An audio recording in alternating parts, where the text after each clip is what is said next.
तो ये प्रतिशत बहुत बड़ा प्रतिशत निकलता है। अगर आप इसको ऐसे समझने की कोशिश करें कि 18 करोड़ विद्यार्थियों में से 1,80,00,000 विद्यार्थी अगर पास हो रहे हैं तो 10% पास हो रहे हैं, और अगर 1 करोड़ पास हो रहे हैं तो वो लगभग 5% के बराबर है।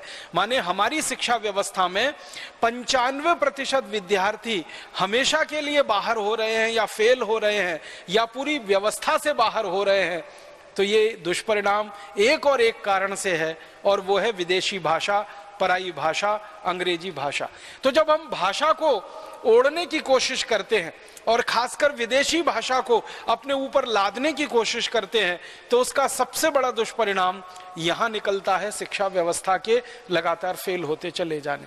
मुझे कई बार ऐसा लगता है कि ये 17 करोड़ विद्यार्थी फेल नहीं होते हैं, ये हमारी पूरी की पूरी शिक्षा व्यवस्था के फेल होने का प्रमाण है। ये विद्यार्थियों के फेल होने की बात नहीं है, ये पूरी शिक्षा व्यवस्था के फेल होने की बात है। इसमें विद्यार्थियों का कोई कसूर नहीं है, कोई दोष नहीं है, इसमें पूरी शिक्षा व्यवस्था का कसूर है, उसका दोष है जो अंग्रेजी पर आधारित है। यहां से मैं एक दूसरे कदम आगे बढ़ता हूं कि विदेशी भाषा का जो हमारे जीवन में असर आ गया, शिक्षा पर तो है ही, अन्य सभी जगहों पर है। हम हिंदुस्तान में, भारत में देखते हैं छोटे छोटे गांव के लोग मरीज बन के डॉक्टर के पास जाते हैं, डॉक्टर उनके प्रेस्क्रिप्शन स्लिप पे कोई दवा लिख देता है, मरीज उसको पढ़ नहीं सकता, सिर्फ कोई विशेषज्ञ ही उसको पढ़ सकता है। कितना बड़ा दुर्भाग्य है किसी मरीज का कि जो दवा उसको दी जा रही है वो दवा खुद नहीं पढ़ सकता और जान नहीं सकता कि ये दवा क्या है। वो पर्ची लेके चला जाता है, किसी केमिस्ट के पास जाता है, ड्रगिस्ट के पास जाता है, केमिस्ट और ड्रगिस्ट उसको वो दवा निकाल के दे देता है। फिर अगर वो केमिस्ट और ड्रगिस्ट से ये पूछना शुरू करे कि भाई साहब या बहन जी, ये दवा मैं खा तो रहा हूं, इसका कोई दुष्परिणाम हो सकता है क्या मेरे शरीर पर, तो वो बताएगा नहीं पहले तो, और अगर जबरदस्ती आप करेंगे तो ऐसे शब्दों में बताएगा जिनको आप जिंदगी में कभी समझ ही ना सकें कि क्या उसका दुष्परिणाम होने वाला है। वो सीधी सीधी मातृभाषा में या किसी स्थानीय बोली में आपको समझा सके, ये उसके बस के बाहर की बात है। और डॉक्टर से भी आप कहें कि डॉक्टर साहब ये दवा आपने जो लिख दी है ये मैं खाऊंगा तो सही, लेकिन इसका मेरे शरीर पर क्या दुष्परिणाम है, तो डॉक्टर भी कुछ ऐसी भाषा में लिख कर दे देगा। उसको समझने के लिए आप किसी और डॉक्टर के पास जाइए, फिर वो कुछ ऐसी भाषा लिख देगा, उसको समझने के लिए किसी और विशेषज्ञ के पास जाइए। माने आपको समझ में ही नहीं आएगा कि जो दवा आप खा रहे हैं उसका दुष्परिणाम क्या है। दवा का नाम नहीं पढ़ सकते, उसके दुष्परिणाम नहीं जान सकते। और अगर उस दवा के बारे में कुछ छपा हुआ परिपत्र आपने ले लिया, लिटरेचर आपने ले लिया, कुछ साहित्य आपको मिल गया, तो वो भी पूरी तरह से अंग्रेजी भाषा में होगा। उसको आप पढ़वाने के लिए किसी और विशेषज्ञ की मदद लेंगे, तब जाकर कोई थोड़ी बात आपके समझ में आएगी। माने मेरा मूल अधिकार है, ये संविधान प्रदत्त अधिकार है कि मुझे जो चीज दी जा रही है उसके बारे में सब कुछ जानना समझना, लेकिन मेरे मूल अधिकार से मुझे वंचित किया गया क्योंकि दवाओं के नाम सिर्फ अंग्रेजी और अंग्रेजी में होते हैं। क्यों नहीं आसाम में बिकने वाली दवाओं के नाम असमिया में होने चाहिए?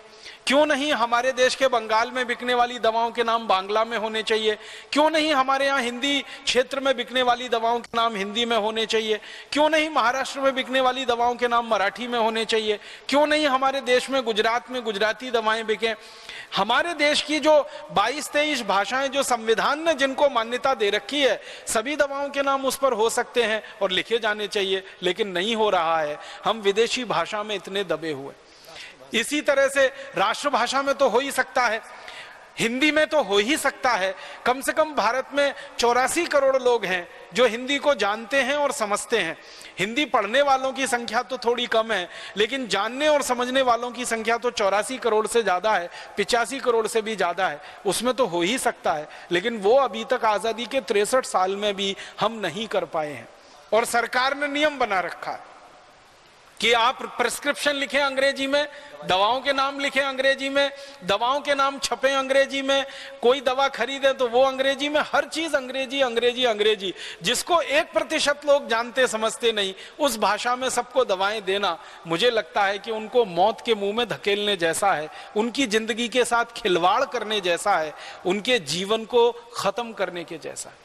दुनिया के किसी देश में ऐसा देखने को नहीं मिलता है। आप रूस में जाएंगे सब दवाएं रशियन में लिखी मिलेंगी, आप जर्मनी में जाएंगे सब दवाओं को जर्मन में लिखा जाएगा, नाम और उनके साइड इफेक्ट्स वगैरह। फ्रांस में जाएंगे फ्रेंच में लिखा जाएगा, जापान में जाएंगे जापानीज में लिखा जाएगा, चीन में जाएंगे चाइनीज में लिखा जाएगा। ये अद्भुत एक देश भारत है दुनिया का, जहां 1% से कम लोग अंग्रेजी समझते हैं और सब दवाओं के बारे में जानकारी अंग्रेजी में दी जाती है। इसी तरह से और एक उदाहरण दूं भाषा के स्तर पर हमारी गुलामी का, कि अगर मान लीजिए मेरे ऊपर कोई अन्याय हुआ, आपके ऊपर कोई अन्याय हुआ, आप अदालत में जाना चाहते हैं, आप वकील करना चाहते हैं और अदालत में अपनी बात कहना चाहते हैं, तो आप अपनी बात को पहले असमिया में, बांग्ला में या किसी और मातृभाषा में वकील को समझाइए, फिर वकील उसी भाषा को भाषांतरित करके अंग्रेजी में जज को समझाएगा, फिर जज अंग्रेजी में उसी बात को वकील को समझाएगा, फिर वकील उसी बात को असमिया में या बांग्ला में भाषांतर करके आपको समझाएगा। क्या सत्यानाश कर रहे हैं पूरी व्यवस्था का, कितना समय खराब कर रहे हैं, कितनी शक्ति बर्बाद कर रहे हैं। अगर ये अंग्रेजी नहीं होती तो मैं मेरे अन्याय की कहानी हमारे न्यायाधीश महोदय को सीधे असमिया में, बांग्ला में या किसी स्थानीय भाषा में कह देता और न्यायाधीश सीधे स्थानीय भाषा में न्याय सुना देता। मेरे और न्यायाधीश के बीच में किसी तीसरे आदमी को आने की कोई जरूरत नहीं पड़ती अगर मातृभाषा में यह सारा काम हो रहा होता। लेकिन चूंकि ये मातृभाषा में नहीं है, इसलिए हमको एक तीसरा व्यक्ति पकड़ना पड़ता है जो विशेषज्ञ हो, जो मेरी बात न्यायाधीश को समझाए और न्यायाधीश की बात मुझको समझाए। मैं पैसा खर्च करूं मेरे न्याय के लिए और न्याय मिले मुझे विदेशी भाषा में, इससे ज्यादा शर्म और अपमान की कोई दूसरी बात नहीं हो सकती। और एक उदाहरण दूं आपको, हमारे देश के करोड़ों माता पिता अंग्रेजी नहीं जानते हैं, लेकिन जब अपने बच्चों को भर्ती कराने के लिए किसी स्कूल में जाते हैं, कॉन्वेंट स्कूल में जाते हैं, पब्लिक स्कूल में जाते हैं, तो सबसे पहले माता पिता को एक ही सवाल किया जाता है, आपको अंग्रेजी आती है? अगर किसी बच्चे के माता पिता को अंग्रेजी नहीं आती है तो बहुत बेदर्दी के साथ और बेशर्मी के साथ पब्लिक स्कूल और कॉन्वेंट स्कूल वाले कह देते हैं, जाइए आपके बेटे या बेटी का एडमिशन यहां नहीं हो सकता, आप किसी और दूसरे भाषा के स्कूल में चले जाइए। हमारा संविधान ये कहता है कि हर व्यक्ति को बराबर का अधिकार है इस देश में, शिक्षा का, रोजगार का, चिकित्सा का, स्वास्थ्य का, हर तरह का अधिकार हमारा सबका बराबर है। लेकिन अंग्रेजी आने न आने से किसी का अधिकार बड़ा हो जाता है और किसी का अधिकार बिल्कुल खत्म हो जाता है। जो माँ बाप करोड़ों करोड़ों अंग्रेजी नहीं जानते, उनके बच्चों को सिर्फ दाखिला इसलिए नहीं मिल पाता कि उनके माता पिता को अंग्रेजी नहीं आती है, भले ही उनके बच्चे कितने ही होशियार हों। और फिर इन स्कूलों में तर्क दिया जाता है कि अगर आपके बच्चे को हम भर्ती कर लेंगे और उनका एडमिशन हो जाएगा, हम होमवर्क देंगे, फिर कैसे कराएंगे आप अपने बच्चों को? तो करोड़ों माता पिता इस बात से वंचित हैं कि उनके बच्चे कॉन्वेंट और पब्लिक स्कूल में पढ़ नहीं सकते क्योंकि उन्होंने कभी अंग्रेजी में पढ़ाई नहीं की। तो शिक्षा के स्तर पर अन्याय होता है, चिकित्सा और स्वास्थ्य में अन्याय होता है, जीवन के किसी भी क्षेत्र में हम चले जाएं, कोई ऐसी परीक्षा में हमारे बेटे या बेटी का सिलेक्शन हो जाए जो पूरी तरह से अंग्रेजी आधारित हो और वहां पर थोड़ा भी कम ज्यादा नंबर आ जाए तो बाकी सभी विषयों में बहुत अच्छा करने के बाद भी अंग्रेजी में फेल होने पर वहां सारे दरवाजे बंद हो जाते हैं। तो भाषा के स्तर पर इतनी गुलामी इस देश में है, आजादी के 63 साल के बाद भी ये खत्म नहीं हो पाई है।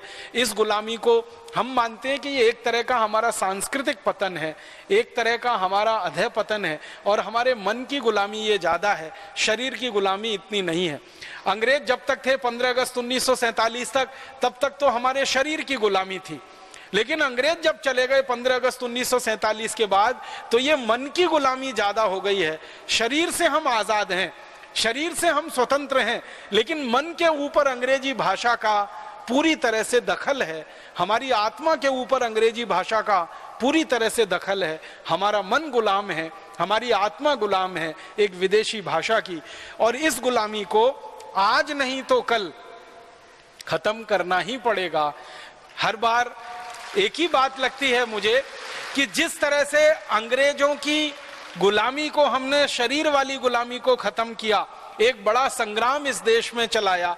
इसी तरह से अंग्रेजी भाषा की हमारी जो मानसिक और आत्मिक गुलामी पैदा हो गई है या हावी हो गई है हमारे ऊपर, इसको भी खत्म करना पड़ेगा। आज नहीं तो कल इससे छुटकारा पाना ही पड़ेगा। और हमारे देश